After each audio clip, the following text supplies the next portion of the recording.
अब हम जिस तीसरे इंपॉर्टेंट एलिमेंट ऑफ डिज़ाइन की बात करेंगे वो है शेप। दोस्तों, शेप ग्राफिक डिज़ाइन में एक बहुत ही इंपॉर्टेंट विजुअल एलिमेंट की हैसियत रखता है। पिछले 2 लेसन्स में मैंने आपको डॉट और लाइन के बारे में काफ़ी डिटेल में बताने की कोशिश की थी। दोस्तों, आपको ये जान के हैरत होगी कि डॉट और लाइन से शेप का बहुत ही करीबी और गहरा ताल्लुक है। पिछले लेसन्स में हमने ये देखा था कि डॉट्स से आपस में मिलकर लाइन क्रिएट होती है, और जिस तरह से डॉट्स आपस में मिलकर लाइन क्रिएट करते हैं, बिल्कुल इसी तरह से जब लाइंस आपस में कंबाइन होती हैं या मिलती हैं तो वो शेप्स को जन्म देती हैं। दोस्तों, हमारे इर्द गिर्द, हमारे एटमॉस्फेयर में और हमारी डेली लाइफ में जितनी भी चीज़ें मौजूद हैं, तकरीबन वो तमाम की तमाम चीज़ें किसी ना किसी तरह से या तो बजाते खुद शेप की हैसियत रखती हैं या फिर कुछ शेप्स की मदद से मिल के बनी हैं। अगर हम शेप को डिफाइन करने की कोशिश करें तो जब एक्चुअल या इम्प्लाइड लाइंस आपस में कंबाइन होती हैं और किसी एरिया को सराउंड कर लेती हैं, यानी कि घेर लेती हैं, तो दोस्तों शेप क्रिएट हो जाती है। जैसा कि हमने लाइन को स्टडी करते हुए देखा कि लाइन 2 डायमेंशनल भी हुआ करती है और 3 डायमेंशनल भी हुआ करती है, बिल्कुल इसी तरह से शेप्स 2D भी हुआ करती हैं और 3D भी। 2D या 2 डायमेंशनल शेप्स वो शेप्स होती हैं जिनको पेपर पे हम ड्रॉ करके देखते हैं या किसी फ्लैट सरफेस के ऊपर ड्रॉ किया जाए या बनाया जाए। इसके बरक्स 3D या 3 डायमेंशनल शेप्स वो शेप्स हुआ करती हैं दोस्तों जिनको हम चारों अतराफ से देख सकते हैं और उनका हर तरफ से मुशाहिदा कर सकते हैं। मिसाल के तौर पे दरख्त, पौधे, जानवर, स्कल्पचर्स और हम खुद इंसान, ये तमाम 3D शेप्स ही हैं। दोस्तों, शेप्स को 3 तरीके से आम तौर पे हम पेपर पे ड्रॉ करते हैं। सबसे पहला तरीका तो ये है कि हम किसी भी शेप को जस्ट आउटलाइन या स्ट्रोक की सूरत में ड्रॉ कर सकते हैं। इसके अलावा हम किसी भी शेप को कोई भी कलर फिल करके भी ड्रॉ कर सकते हैं, और इसके अलावा हम शेप को नेगेटिव स्पेस की मदद से भी ड्रॉ कर सकते हैं या क्रिएट कर सकते हैं। दोस्तों, यहाँ पे ये जानना बहुत ज़रूरी है कि ग्राफिक डिज़ाइन के अंदर शेप्स की अफादियत क्या है या एप्लीकेशन क्या है। तो याद रखिए, शेप्स ग्राफिक डिज़ाइन के अंदर डिज़ाइन बनाते हुए आपके डिज़ाइन में डेकोरेशन के काम भी आ सकती हैं। इसके अलावा मटेरियल या कंटेंट ऐड करने या बढ़ाने का काम भी दे सकती हैं। सबसे बेहतरीन काम जो शेप्स हमारे डिज़ाइन में करती हैं वो ये कि ये देखने वाले के लिए इंटरेस्टिंग एलिमेंट का काम करती हैं और हमारे डिज़ाइंस के अंदर इंटरेस्ट लेवल को बूस्ट कर देती हैं। दोस्तों, इसके अलावा बाज़ औक़ात हम इन शेप्स को अपने डिज़ाइंस में सिंबल्स के तौर पे भी यूज़ करते हैं। अभी थोड़ा सा आगे चल के मैं आपको ये बताऊंगा कि कैसे। इसके अलावा हम शेप्स को टेक्सचर्स और पैटर्न्स बनाने के लिए भी काम में लाते हैं। दोस्तों, आम तौर पे 3 किस्म की शेप्स हुआ करती हैं। Number 1 geometric shapes, number 2 organic shapes और नंबर 3 एब्स्ट्रैक्ट शेप्स। तो चलें आए ज़रा जानने की कोशिश करते हैं कि ये ज्योमेट्रिक शेप्स क्या हैं, ऑर्गेनिक शेप्स क्या हैं और एब्स्ट्रैक्ट शेप्स क्या हैं। दोस्तों, सबसे पहले बात करते हैं ज्योमेट्रिक शेप्स की। आपको याद होगा बहुत बचपन में जब आप मैथ्स पढ़ा करते थे तो मैथ्स की किताबों में आपने बहुत सी मुख्तलिफ ज्योमेट्रिक शेप्स का मुशाहिदा किया, जैसे कि circle, triangle, rectangle, square, parallelogram वगैरह। ये वो शेप्स हुआ करती हैं जिनको हम किसी भी 2D सरफेस के ऊपर, जैसे कि पेपर वगैरह पे, कंपास और रूलर की मदद से ड्रॉ कर सकते हैं। इसके अलावा जो दूसरी टाइप है यानी कि ऑर्गेनिक शेप्स, ये वो शेप्स हैं जिनको हम किसी भी सरफेस पे फ्री हैंड तरीके से ड्रॉ कर सकते हैं बगैर किसी रूलर वगैरह की मदद लिए। और ये वो शेप्स हुआ करती हैं जिनका ताल्लुक आम तौर पे हमारे इर्द गिर्द मौजूद नेचर से है। ऑर्गेनिक शेप्स के अंदर पत्ते, फूल, पौधे, दरख्त, इंसान, जानवर, ये तमाम चीज़ें आ जाया करती हैं। इसके अलावा एक तीसरी बहुत अहम जो टाइप है वो है एब्स्ट्रैक्ट शेप्स। दोस्तों, ये जो तीसरी टाइप है ये पहली दो टाइप से मिलकर ही बना करती है, यानी कि ज्योमेट्रिक और ऑर्गेनिक शेप से मिलकर ही एब्स्ट्रैक्ट शेप्स बना करती हैं। लेकिन ये बाजुकात हमारे लिए बहुत काम आती हैं।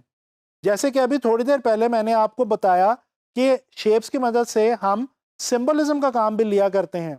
तो दोस्तों, मैं आपको एक मिसाल देता हूँ। आप लोगों ने कभी किसी भी जगह पे पब्लिक टॉयलेट्स तो यूज़ किए होंगे। उनके दरवाज़ों पे आपने लेडीज़ और जेंट्स के दो ये साइन देखे होंगे। दोस्तों, ये जो साइंस हैं ये डेफिनेटली शेप ही है और ये ज्योमेट्रिक और ऑर्गेनिक शेप से मिलकर बनी है, लेकिन ये एब्स्ट्रैक्ट शेप है और ये एक सिंबल के तौर पे यूज़ की जाती है। अगर इससे मज़ीद आगे बढ़ के हम शेप्स के विजुअल मीनिंग के बारे में बात करें तो दोस्तों, ये बहुत ही मज़े की बात है कि तमाम शेप्स जो हमारे इर्द गिर्द मौजूद हैं उनकी डिज़ाइन और विजुअल के हवाले से ख़ास अफादियत है और हर शेप का विजुअल डिज़ाइन के अंदर कुछ ख़ास मीनिंग हुआ करता है। मिसाल के तौर पे हम डिस्कस करते हैं जो चार सबसे बेसिक ज्योमेट्रिक शेप्स हमारे पास हैं, जैसे कि सर्कल, ट्रायंगल, रेक्टेंगल और स्क्वायर।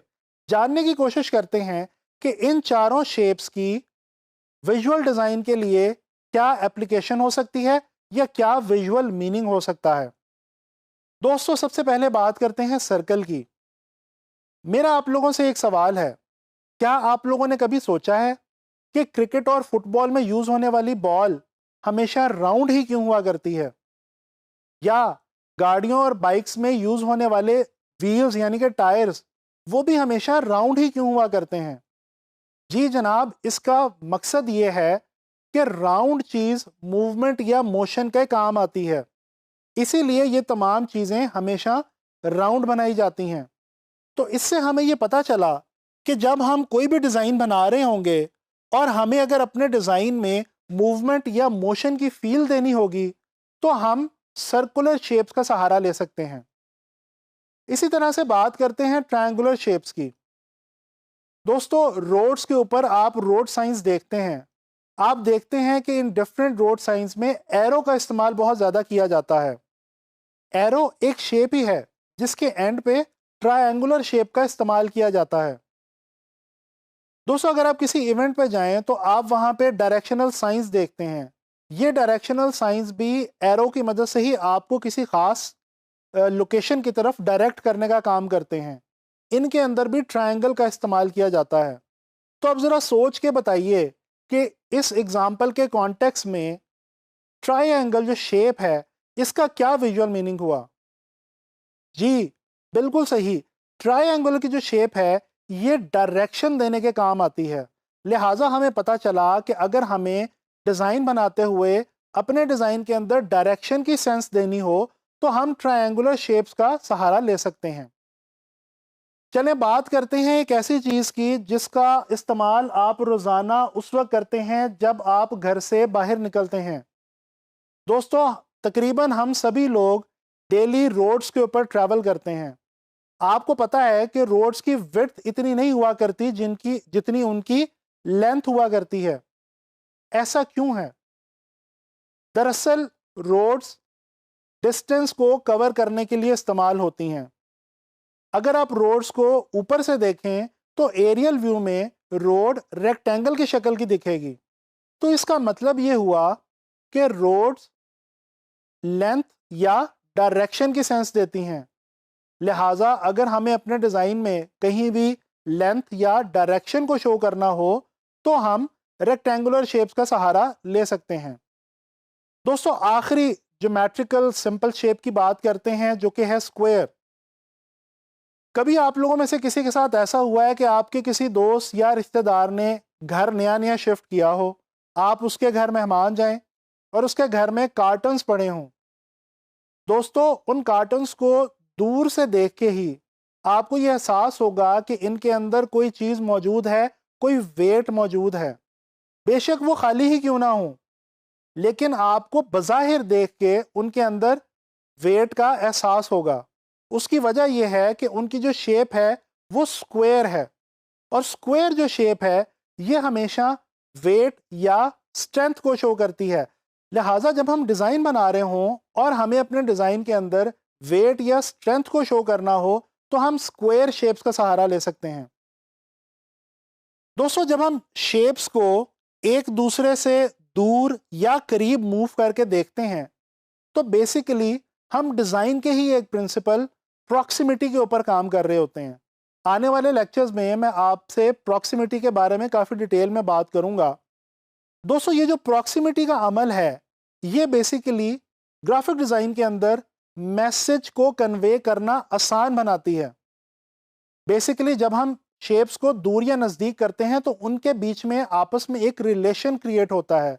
यही वो रिलेशन है जिसकी मदद से हम अपने डिज़ाइंस को देखने में अच्छा बना सकते हैं, ईजीली अंडरस्टैंडेबल बना सकते हैं और ऑडियंस को ग्रैब करके रख सकते हैं।